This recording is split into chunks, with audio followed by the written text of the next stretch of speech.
Awesome. Well, I'm very thankful that you guys are here with us today. I'm very thankful that you guys have decided to bring your mom or come and join your mom here at Flagstone. This is a wonderful place to worship, and I'm just glad that you guys are all here. And I'm glad you came to worship with us this morning, and an awesome morning when we get to learn about our moms and appreciate our moms and honor them in all forms and fashions. So if you're a mom, I'm thankful for you here. And if your mom is here, we're thankful for anything that has to do with moms today. We're thankful that you guys are here. Like I said, my name is Brandon Dodd. I'm a recent grad from Harding University. Not too terribly long ago, I was in the same place as Judy Hopps, although I wasn't an animated animal in this form and fashion. But there was many times in my Harding career that I felt exactly the same as Judy Hopps. I was like, man, I've had some hard days. I've had some long days. I've had some days where I stayed up way too long, drinking way too much coffee, doing something that I'm not enjoying at the moment. And I'm like, man, I got to call mom. And I'm like, no, you know what? I'm a big boy. I'm a, 19-year-old college kid. Like, I'm fine, suck it up. And then mom calls, and I'm just like her, like, yes, mom. Like, I'm so glad. Like, no, I'm doing fine. Don't worry about it. Just, like, let me see your face for a second. There's a couple of different instances when I was in her very shoes and just thinking, man, I need mom in this moment. I need mom in this moment. Last year was my senior year at Harding University, and I got to live with 5 of my guy friends in a small house that had about 3 rooms in it. And we were all packed in there like sardines, but we loved it. We loved it. It was so, so much fun. And with 5, 18, well, I guess at that point we're 22. 21, 22-year-old guys all hanging out in one place. We were in a house that was in need of a mom's care, I'll tell you that. Don't even go into the second bathroom. We closed that one off and put caution. Don't even go in there. So I made a lot of friends at university, and friends really made that journey a lot easier. It made me feel like I was closer to home. They made me feel like I wasn't as far away from my parents as I really was. I'm originally from South Texas, about 9 hours away. And so I don't get the opportunity to see my parents all of the time. And so whenever I left for university, it was like I'll see you soon, I'm sure. It'll be at some point. And so last year, I turned 22 my senior year at Harding. And since I was living with about 5 guys, these 5 guys didn't do everything small. They like to do things big, and we made really, really big deals out of things that were not really a big deal. And so on my 22nd birthday, I'm in the library, and I'm out studying for things that I need to test, whatever it may be that I'm diligently studying for. And on my 22nd birthday, I'm in the library studying for these things. And then as I get up to leave, I'm like in the back of the library. As I get up to leave, I turn around and I'm greeted by 5 of the guys that I'm living with, plus a couple of extra people. And instead of the customary, like, hey, like, it's good to see you, man. I'm glad you're here. They throw a bag over my head, and then they throw me over their shoulders and start carrying me out of the library. And just like I said before, we're from the back of the library all the way back in. So I'm like, what the heck is happening? Like, what are you guys doing? And my friend punches me, and he's like, shh, Brandon, we are in the library. You need to chill out. So they have me like on their shoulders, and they are dragging me out of the library. They throw me into the back of one of the cars and drive around all over the place so I'm disoriented and I don't know where I am. And then after about 30 minutes of driving, we arrive at this house. It was the house that we all lived at. I was like, guys, that was like 3 minutes away from campus. Why'd you drive? They're like, well, we're just trying to disorientate you. I'm like, this is my house. You can't just mask that and tell me this isn't my house. They throw me in there and they tell me about what the plans are for the night. So they're going to cook out. They're going to make delicious barbecue from scratch and burgers, bacon, all that good stuff. Just all of the wonderful things that college people don't have the money to really make happen all of the time. So it was a big treat. They said, Brandon, don't worry about all the fixings. Like, we got it. You just stay here and you watch 2 episodes of The Office, and then we'll be done, and we can just start on this awesome feast. So they set me down at 5 o'clock. 5 o'clock, they set me down. At 6 o'clock, they said, Brandon, we are having some trouble. We can't get the charcoal grill to light. I was like, it's been an hour. What have you been doing for the past hour? And so I walk out there, and we had, there was one Boy Scout in the house, and Boy Scout, I don't think he was actually a Boy Scout. He just knew all of the stuff about outdoors, everything. So I was like, man, we trust this kid. His name was Marcus. So I walk outside of the back door of our house just in time, and he's dousing this tiny grill with lighter fluid. And by dousing, I mean he took off the cap. He's like guzzling a sucker out there. And before I could say anything, he's sitting there with the lighter, and he goes, pff. And it wasn't like this, oh, great, we got the charcoal fire started. It was this fireball that comes up. And I can see it in my head right now. Marcus turns to me, eyebrows singed off. And I'm not talking about it's just oh man, your eyebrow, gone. It was like something from the cartoons where they get burned and they've got I'm serious, that's what happened. The front of his hair burned off a little bit. I'm like, oh my gosh. So So 6 o'clock is happening. We finally get that started. We sit down to eat dinner at 8:30. We started at 5. 8:30. Don't tell me. 22-year-old kids, we know how to do things, but we don't know how to do everything. So we sit down and man, it's great. Yeah, I mean, there's these bacon-wrapped burgers that one of my really good friends just knows how to make. It was fantastic. We ate so much food, and we all go to bed and just feeling good. We watched a movie right before we went to bed, and I was like, man, that was a great birthday. Out of all those bad things that happened, that's not even the worst thing. At 3 o'clock in the morning, I start hearing some things coming from the bathroom, even the bathroom that we don't go in. 3 out of the 6 guys, food poisoning. They didn't cook the meat long enough. They didn't check the temperature of the meat. We didn't have one of those thermometer things. So we ate all of that food, and I was like, okay, so who the heck was in charge of doing all of that? Who was in charge of making sure that the meat was done? And one of my buddies said, oh, it was Healy. And I was like, Healy? And you guys don't know Healy. Healy is colorblind. So he can't tell if we are eating red meat or fully cooked meat. I was like, why did you put Healy in charge of this right now? I said, we just didn't think about it, and they're puking everywhere for about 2 hours. It was the best birthday ever, I tell you. It was awesome. There's a scripture in Deuteronomy 5, or I think it's Deuteronomy 5, yes, Deuteronomy 5, and it says this, honor your father and mother as the Lord God has commanded you, so that you may live long. I'm not even going to finish it.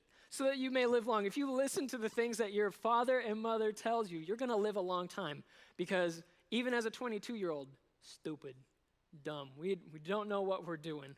And the fact of it all is that, man, out of all of this, we just need moms. And some of you might be thinking, well, if it was the grill and all of that, I probably need a dad. Well, I've watched my father almost singe his eyebrows off too. We need moms. We need moms. We need a lot more of the protective, motherly moms. We need moms.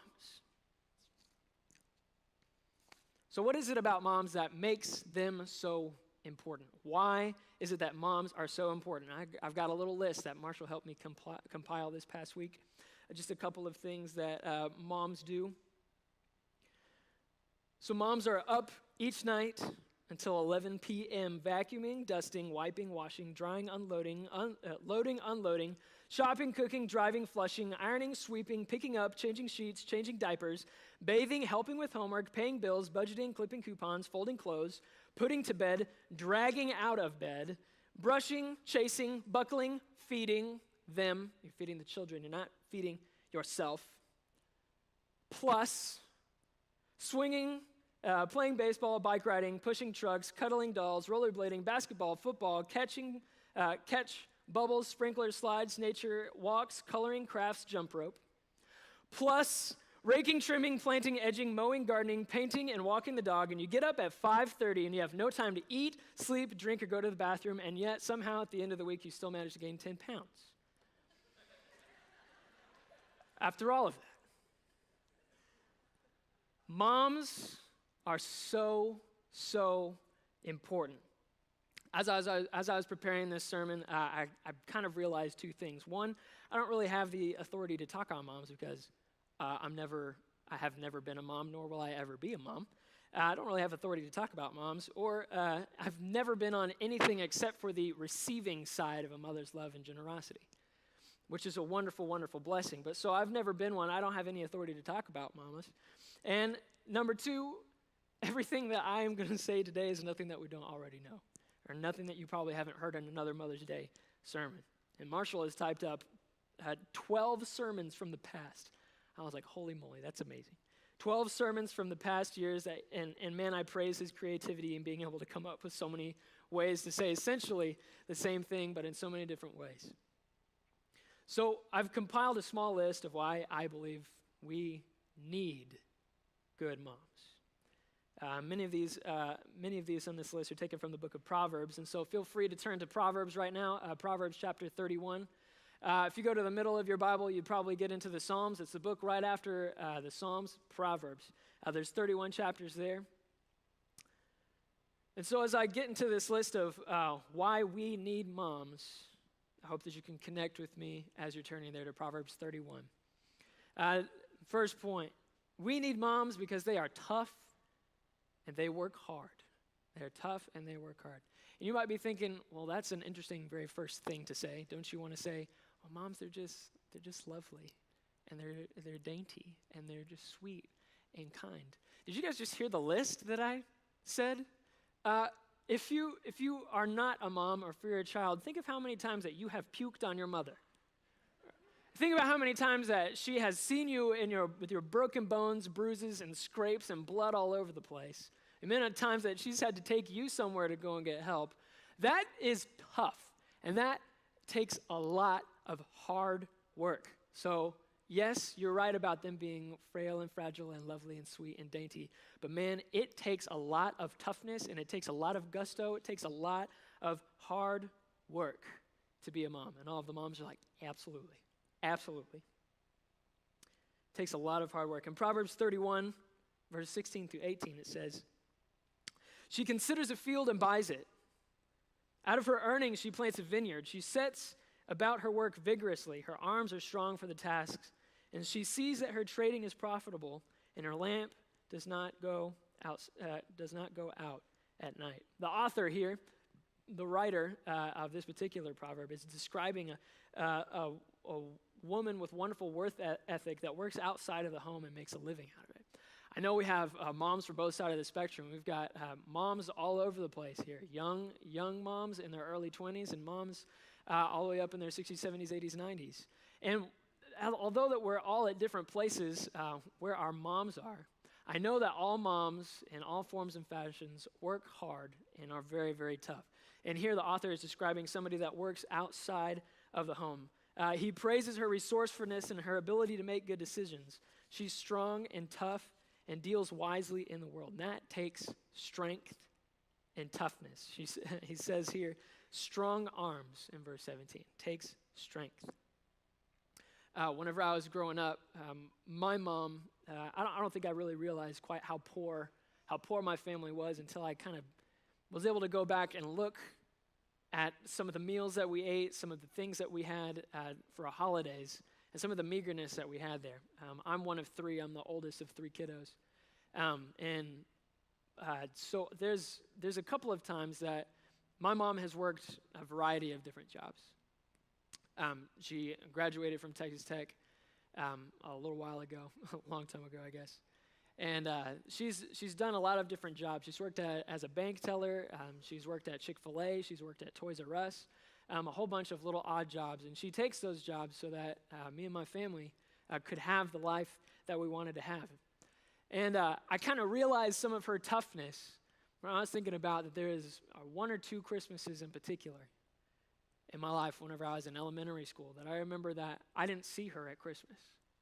And I didn't see her at Christmas because she was working late into the night on Christmas Eve and then even through the day of Christmas so that she could provide for her family a Christmas that she wanted to provide for her family. So although we missed her in that day, she said, man, I'm going to put my kiddos first, and I want to be able to give them what they deserve. I highly doubt that we deserved any of those things, but She worked hard. She worked into the night. She worked long hours. There was times that I wouldn't see her for 2 days because as soon as I was getting off of school, man, she was going to work all night long and I had to go to bed. And man, those times stinked.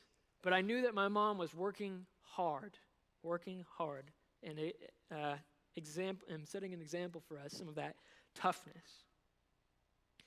And although we can see the strength that it takes to be a mom outside of the home, we can all recognize the strength that it takes to be a mom inside the home as well. Proverbs 31:27 says this: she watches over the affairs of her household and does not eat the bread of idleness.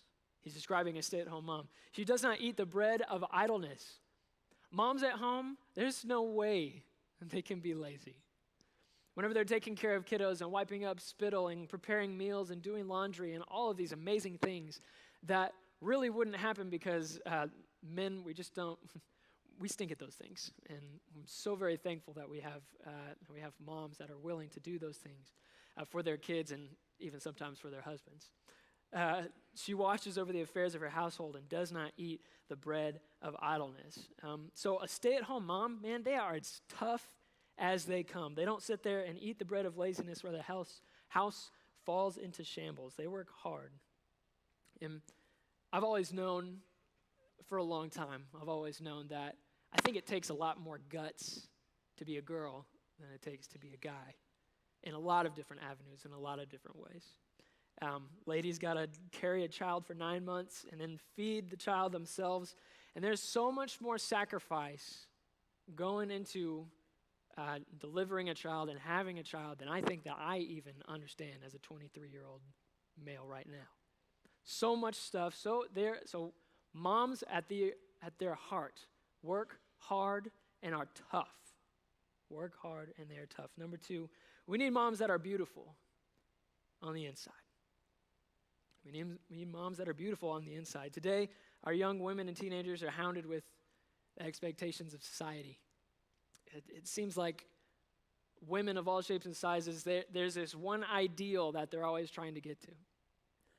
It seems like society says that you have to be this size, or you have to look like this, or you have to have your hair done like this, or if you don't have this particular clothes, if you don't go to this particular hairstylist, man, you're just not up to par with the rest of society. And to be honest, I think that really sucks for you guys, and I'm very sorry. I really am. To have that kind of this worldly expectation that you have to be this certain looking mom, you have to be this certain looking woman to be accepted in society, that stinks. I'm sorry that you guys have to go through that. But luckily, the true beauty of a mom is not defined by what our society deems as beautiful, but rather what is in the heart that makes them beautiful. In verse 25 of Proverbs 31, it says, she is clothed in strength and dignity, and she can laugh at the days to come. And down to verse 30, it says, verse 30, charm is deceptive and beauty is fleeting, doesn't stay here forever, but a woman who fears the Lord is to be praised. So a mom that is confident in herself, able to laugh at growing older and the fleeting beauty that the author mentions here. They recognize that true beauty isn't an external feature. True beauty is something that is made up in the heart. It's something that is within us.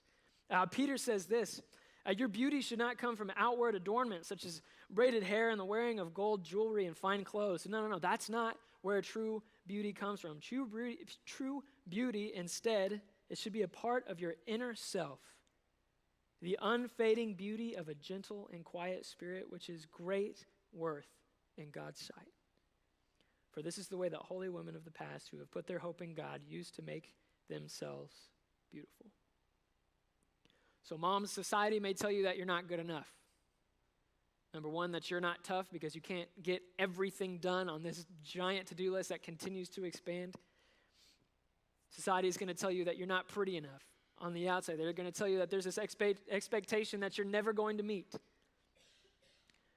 But mom, if there's anything that you hear from this, remember this, that you are wonderfully and fearfully made. You are clothed. You are not clothed with the expectations of the world. You are beautiful because you clothe yourselves in strength and in dignity. We need moms with inner beauty. Number 3, we need moms that are godly. We need moms that are godly. Have you ever looked at somebody and said, man, you are just like your mom. You are just like your mom. I'm about to tell a story here that involves both my wife and my mother-in-law, both of which are present here today, which I'm very thankful for. I went through preaching school, or ministry school, Bible school. I cannot tell you how many times they tell you, do not talk about your wife or your mother-in-law in any way in a negative light from the pulpit. Don't do it. It's a recipe for disaster and sleeping on the couch. But I've already started, so I'm going to do it. I'm in Missouri with Morgan, my wife, and her mom. And we're out driving. I think we were going to Aldi's or something. I don't even remember. And we were out driving. Morgan's mom is in the driver's seat, and Morgan's in the passenger seat, and I'm back behind both of them. And as we're driving, and we drove for just a little while. We're going to a place maybe 15 minutes away, 10 minutes away. And the little fasten your seatbelt icon is flashing. And it's not just flashing. The dinging is happening too. So, and some of you guys are like hearing that right now and picturing it. It's that really annoying, like, you better put your seatbelt on right now or I'm going to continue to annoy you. Like, ding, ding, ding, ding, ding. Oh, okay, finally, I'll put on the seatbelt. So that's happening, but I've got the seatbelt on, and so does Morgan. It's her mom, my mother-in-law, who's with us here today. Her mom doesn't have her seatbelt on. And that's the reason that we're all getting annoyed by this little dinging. And so Morgan says, Mom, do you not hear that? Do you not hear that? And she's like, no, we're almost there. Don't worry about it. We're almost there. Like, it's going to shut off automatically on its own. Don't worry about it. It's fine. And Morgan said, so if it's fine, like, why don't you just put your seatbelt on? She's like, no, don't worry about it, Morgan. We are close. It's fine. Don't worry about it. And they proceeded to get into this little miniature argument that lasted all the way until we made it to Aldi's or wherever it was. And it ended up with both of them, I guess, winning in their own minds. And Morgan got out of the car and saying something, mumbling like, gosh, you're so stubborn. Mom, you were just so stubborn. 2 days ago, I'm in the car with Morgan.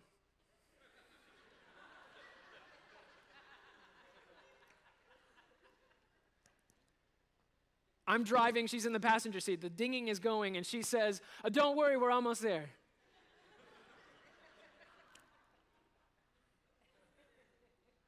I've only been married for 6 months. I don't know very much about marriage. I'd be the first to tell you that. I get a lot of things wrong. But I got this one right. I didn't say anything.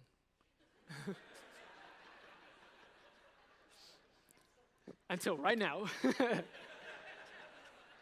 In front of 300 people. So I kept my mouth shut and I sat there. I was smiling to myself because I was thinking, oh my goodness, she's just like her mom. She's just like her mom.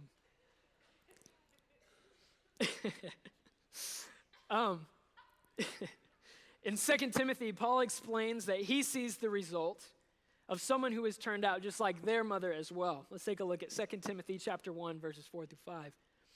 In 2 Timothy, Paul says this, As I remember your tears, I long to see you, that I may be filled with joy as I am reminded of your sincere faith, a faith that dwelt first in your grandmother Lois and in your mother Eunice, and now, I am sure, dwells within you. So Paul is looking at Timothy and he says, you've got your mother's faith. You're just like your mom. You're just like your mom. We don't know very much about these women. We don't know anything about their marital status, really, or where they're at right now whenever Paul is writing to Timothy. But we do know that they had a faith in God that was visibly evident to all that came in contact with them. These were godly mothers. Godly mothers grow up their children in the faith of Jesus Christ, having conversations with them.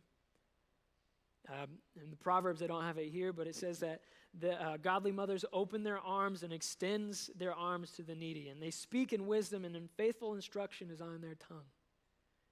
Godly mothers strive to be more like Christ. They pray fervently for their spouses and for their children consistently. They seek instruction from more seasoned godly mothers around them. And wouldn't it be incredible and inspiring if somebody looked at your children and said, I'm proud of the godly person that you have become, no doubt flowing directly from your parents.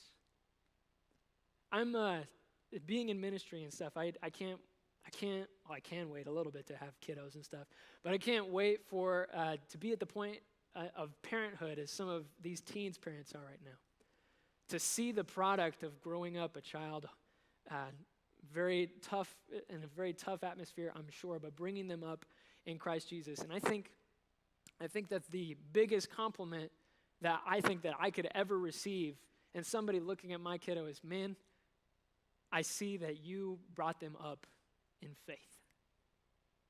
I see the joy of the Lord that you have instilled in them from the very beginning. I see a godliness, I see wisdom, and I see a prayer life that looks good, that I'm sure that you got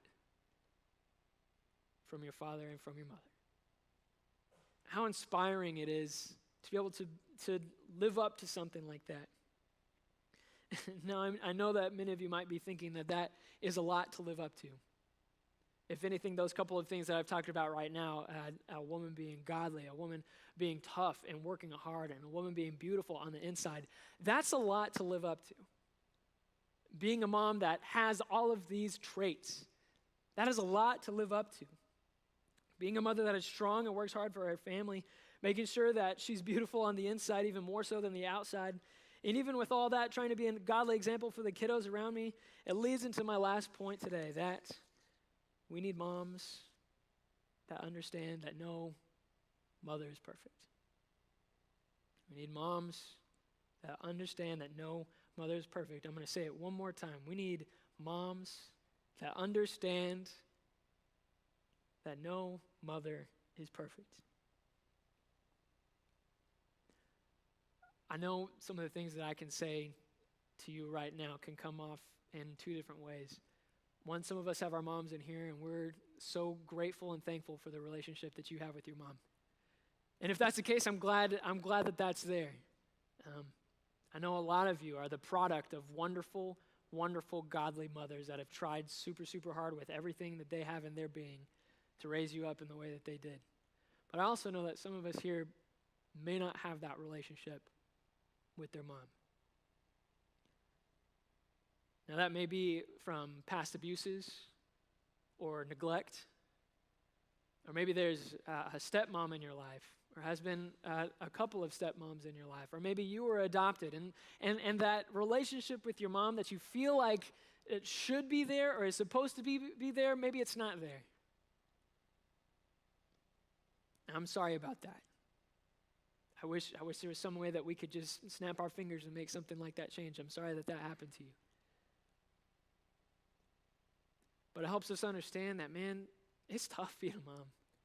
It's tough being a mom. And not only that, but we can't live with this expectation that you have to be a perfect mom.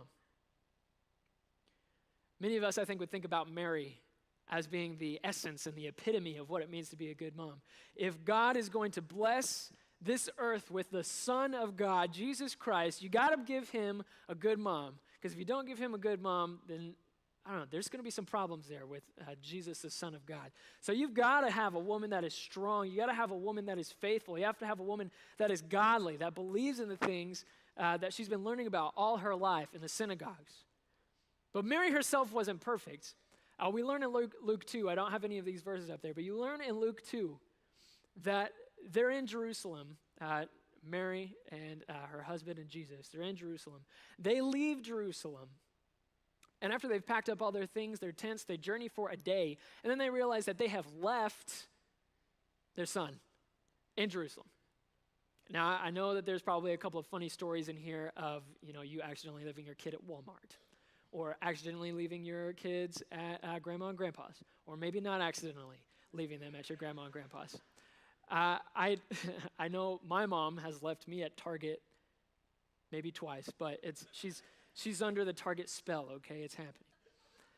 But just think about that, traveling for an entire day with that, just like, Jesus is out here, he's running with the grandparents, he's running with the aunts and uncles, whatever, he's fine, don't worry about it.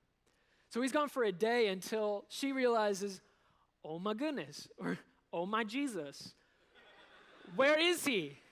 Where is Jesus? Jesus is, because she goes and checks with a whole bunch of her other relatives. He's nowhere to be seen, and so she's like, oh my goodness, he's got to be still in Jerusalem. So they travel back, which has got to be one more day, and then they search for 3 days, 5 days. I know some moms here that have some heart palpitations, some just craziness going on in their hearts if they lost their child for 5 days and have no idea, right? So they go and they find Jesus. He's in the temple, and he's asking the Pharisees, and he's asking the religious people of that day all about his real father, talking about God and talking about the scriptures. It's this amazing story. Go in Luke 2 and read it all. And she's like, what are you doing? Come with me. And he's like, well, didn't you know I was in my father's house? And they're like, I don't understand what you're saying. Come back right now. We're leaving. So she must have had so much anger, frustration, and not only that, a ton of sadness, angst, so many things happening in her life that she's, I can't believe I lost the Son of God. God came to her and says, I'm going to trust you with my child. She says, okay, I'm going to accidentally leave him for 5 days on his own.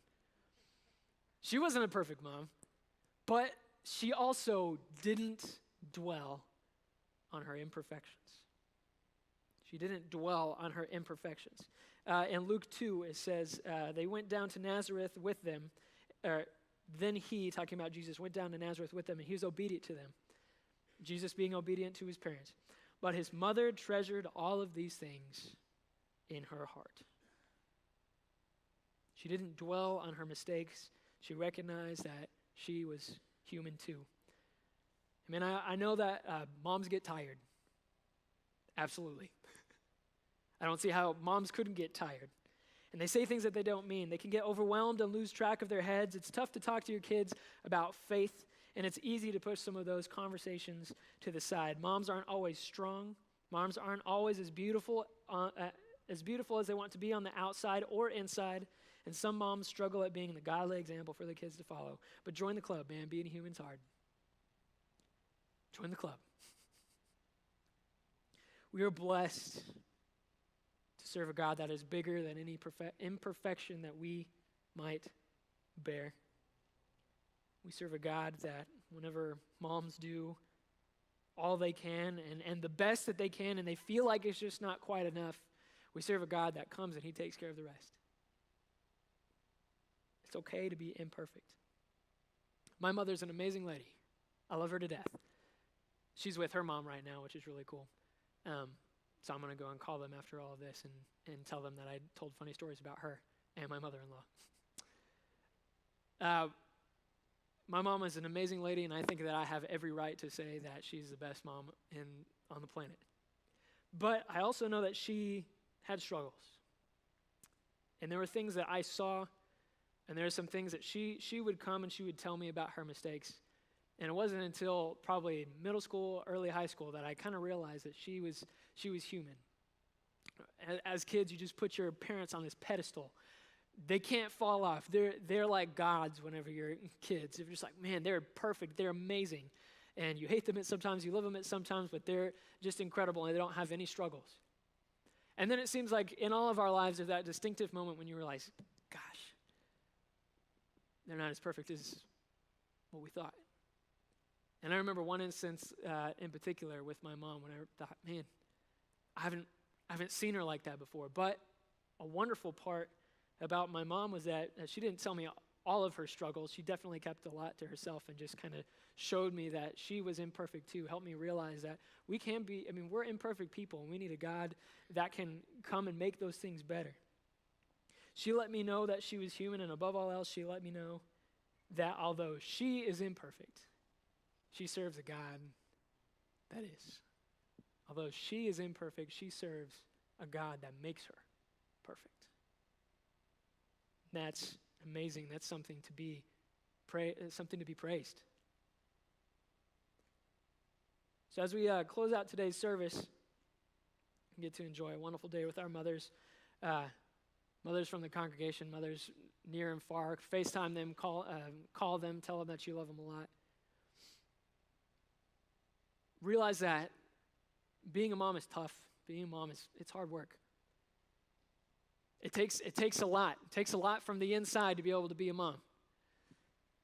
And it takes a lot from the inside, too, to be a mom that is beautiful on the inside. And for many of these moms, I'm sure it doesn't take very much for them to look beautiful on the outside, too. Shameless plug at Mom's Beauty. It takes a lot of work to look good on the inside, though. It takes a lot of work to have a godly spirit. That's tough.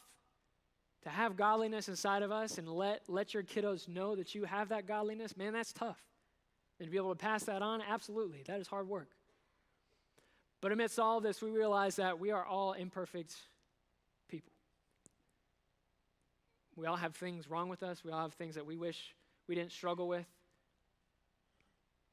But luckily, we serve a God that is perfect, a God that, if you give him the opportunity, will wipe away any amount of sin that you have and let you start new, let you start fresh, let you start from the beginning, and he will forget everything that you have done.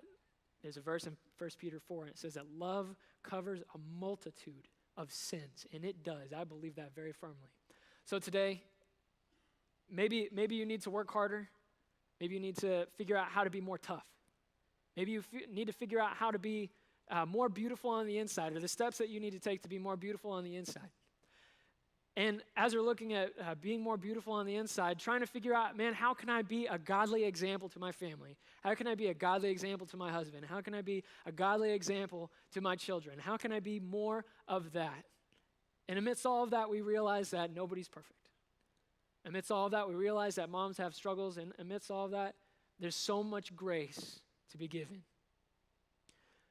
So today, if you need to experience any of that grace, if you need to experience any of that mercy, or if you feel like you just need to be better at any of those things that we've talked about today, feel free to come to the front.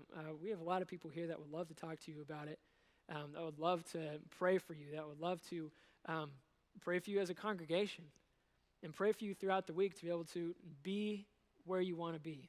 That opportunity is here if you want to take advantage of that today as we stand and sing. When